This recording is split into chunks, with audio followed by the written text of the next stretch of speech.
Hey, what's up, what's up? We are here, Team Soriano na naman. At yon, shooting kami ngayon ni Aki. Yan, Vitro para pagre-ready namin sa Sunday. Laro niya ng championship, nakalaban ng Lasal yan. Tamang shooting muna kami. Practice kami kasi yung nakaraan na game, panay sablay siya. Yan, tira, Vitro, tagta 10 yan. Tignan mo naman. Uy, swerte. Wala na naman sablay Wala na naman sablay ito si Aki Tots. Ayan, natin nyo. Yan, lagi namin yung ginagawa. Pero pagdating talaga sa game, minsan sumasablay siya. Lalo nakaraan na game. As in talaga, panay sablay. Panay sablay talaga yung mga floater niya, layup, halos lahat. Kaya yan, wino-workout namin yung mga shot niya ngayong araw na to para hindi niya na ulitin sa Sunday. Kaya yan, tamang tira-tira siya. Sunod yan, pinag-aaralan namin din mag-pull ups yung panay spot. Kasi yan ang nakikita namin na feeling ko kaya niyang gawin sa laro. Pero hindi pa na niya na-apply kasi minsan hindi pa siya ganun ka-confident na gawin yan. Kaya sa mga gustong magturo sa amin, mag-comment kayo para turuan kami kung paano ba yung tama niyan. Kasi di namin alam kung ano yung lang napapanood namin sa YouTube, yun lang ginagawa namin. Tapos yan yun, nag-start muna kami sa right muna yan na panay catch and shoot na yan. Yan, tapos after nyan, sa ano naman yan, left naman ang gagawin namin. Basta tagte 10 shoots, hindi shots. Basta maka 10 shoots siya, okay na. Pero minsan, mina-1 namin yan pag madami kaming oras, pero konti na lang oras namin yan. Kaya yan, sa left naman, shoot, catch and shoot naman sa left. Yan ang training namin. Actually, madaming cut pa tong video na to yan. Pag nag-cut siya nun, sumablay yan. Okay yan, cut na naman. Okay, yan. Meron siyang sablay niyan. Isang sablay o kaya dalawang sablay lang naman.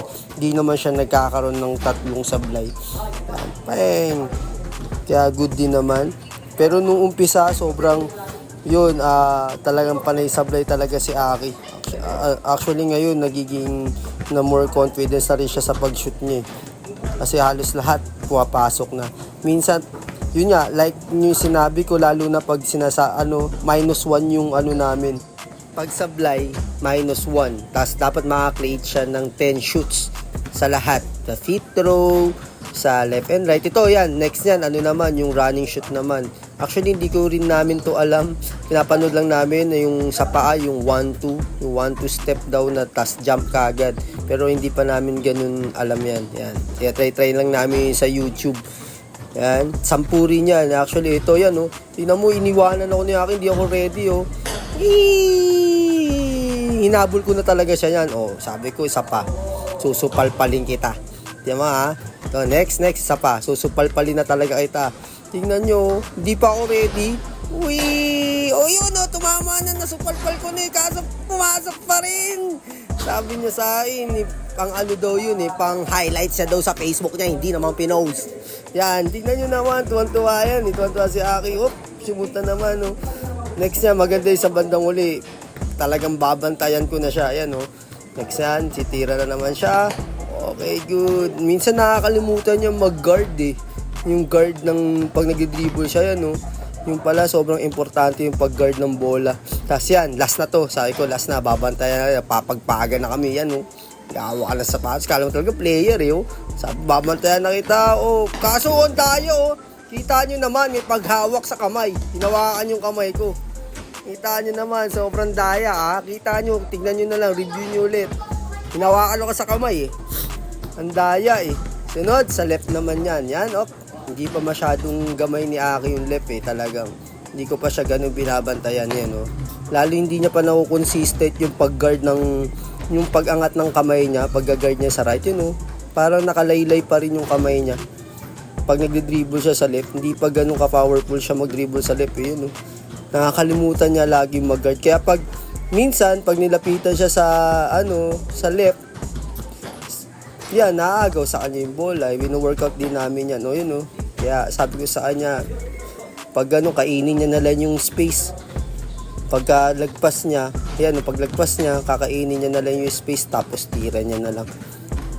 Para kahit depende, makakuha siya ng foul. Wino-workout. Pero hindi niya pa nagagawa sa game yan. Nahirapan pa siya talaga. more in sa laksak siya pag sa game yan, oh.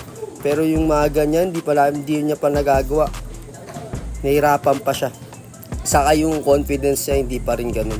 Kaya talagang yun ang workout namin. Yan, tira-tira na naman si Aki. Panay-pasok. Actually, panay-pasok siya niyan eh. Kaya good. Yan, sunod naman sa side yan. Ano lang yan.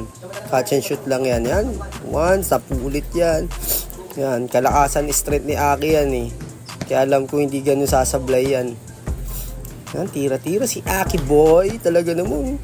Consistent si Boy, oh. Oh, ito naman, oh. Tignan nyo naman, oh. Shoot na naman si Aki boy. Shoot na naman si Aki boy. Shoot na naman si Aki boy. Yan, tagte-10 lang din, tas sa kabila naman. Kasi may oras lang yung, yung court namin doon sa Ideal, eh. Hanggang lang yan, 6 to 10. Eh, magte-10 na yan. Late na kami nagising, eh.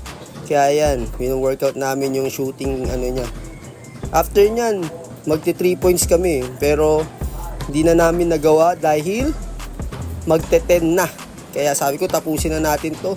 Kasi may mga Zumba Lords na eh. Kaya yan, shooting ulit. Yan, 10 tira. Sabi ko, next, dyan ka naman sa may elbow. Yan, medyo nileyo ka sa may 3 points na yan. Pepeng! Madami siya sa play niya. Actually, kinakat ko lang. Hindi pa siya ganun consistent tumira sa 3 points. Sinahirapan pa siya. Yan, saka medyo sumaside pa yung katawan niya. Parang medyo binabato-bato niya pa yung tira niya. Hindi niya pa ganun napa-follow through. Kaya nahihirapan pa rin kami. Kaya sa mga professional dyan, sa mga trainer dyan, i-advisean nyo kami kung paano ba kami para tumaas yung, yung range niya sa pagtira. Para turuan nyo po kami yan. Okay yan. Naman, sa left naman, tagsa 10 ulit yan. Tira, 3 points. Piyong! 3 points! Piyong! Yan. 3 points ulit. Pag yan naman, nakita nyo nagsaside, tas masyado siya tumatalon paharap tas gumigilid yung niya, katawan niya. Hindi pa namin alam kung paano yung workout eh. Kaya yun, advice na lang and thank you.